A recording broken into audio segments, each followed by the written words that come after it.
Welcome to the Fear and Greed Afternoon Report for Thursday, the 22nd of June, 2023. I'm Sean Aylmer. Every afternoon, we've got the 5 stories that happened today that you need to know about. Story number 1. Tough day on the market. The S&P ASX 200 finished down 1.6% to 7,196 points. It dropped at the opening and then kept going, with more than 85% of the top 200 stocks closing lower. The tech companies led the market down following a big sell-off on Wall Street, particularly the tech-heavy Nasdaq, which closed 3.6% lower. WiseTech Global and Xero both finished more than 4% lower. The miners were hurt by poorer commodity prices. BHP was off 2.5%. The real estate and consumer discretionary sectors suffered from fears of higher interest rates. The telco sector fell sharply, so too the banks. Commonwealth Bank, National Australia Bank, Westpac and ANZ were all off between 1 and 1.5%. Of the top 30 stocks, only pallet maker Brambles finished higher on the day. Gold Road Resources lowered its forecast on annual production from the company's Gruyere mine. Its share price fell 8%, while the worst performer of the top 200 was construction company Johns Lyng Group. It tumbled 12%. It's now the smallest of the top 200 companies. Story number 2, US investors are taking some big bets that Wall Street will fall further in coming months. Total US short interest, which is basically the amount that traders have spent betting against US equities, exceeded $1 trillion this month. That's the highest since April last year. It suggests that some traders reckon the S&P 500's 14% rally this year will quickly run out of steam.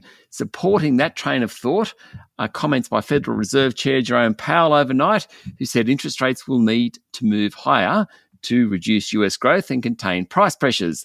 Last week, of course, the Fed paused in its rate hiking cycle, but it looks like there will be more increases. Story number 3, former Prime Minister Scott Morrison has revealed that his controversial move to hide the truth about the AUKUS deal and the axing of France's $90 billion submarine contract from President Emmanuel Macron wasn't about a lack of trust in the French leader, but a lack of trust in US President Joe Biden. The surprise revelation, made in a soon-to-be-released book, casts a new light on the events surrounding the announcement of the $368 billion AUKUS deal back in September 2021. According to a report in the Financial Review, Morrison's clandestine manoeuvres with Washington and London, which of course led him to dropping the bombshell news of the AUKUS deal on Macron just hours before it was announced, was all about him being worried that Biden was not locked into the deal until the dotted line was signed. The former PM's fear was that if Macron had prematurely found out what Australia was up to, the French leader could have persuaded Biden to back away from the deal, leaving Canberra empty-handed. Hence, he hid it from Macron.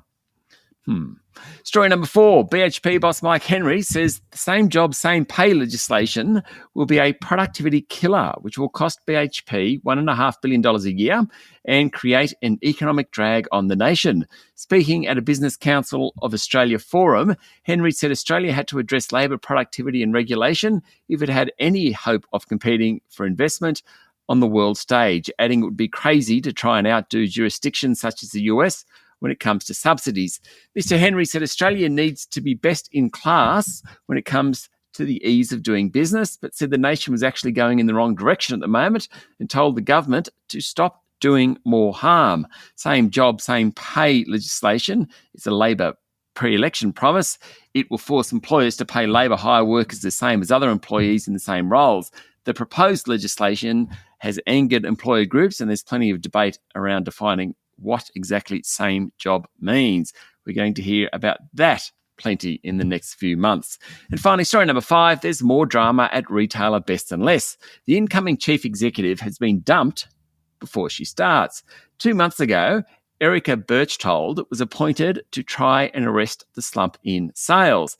But since then, businessman Raya Tui and Brett Blundy have acquired 71.5% of the company, and Atui will run the business. Now, Berchtold, who had been boss of Iconic, the country's largest only online fashion and lifestyle retailer, was due to take the job in September.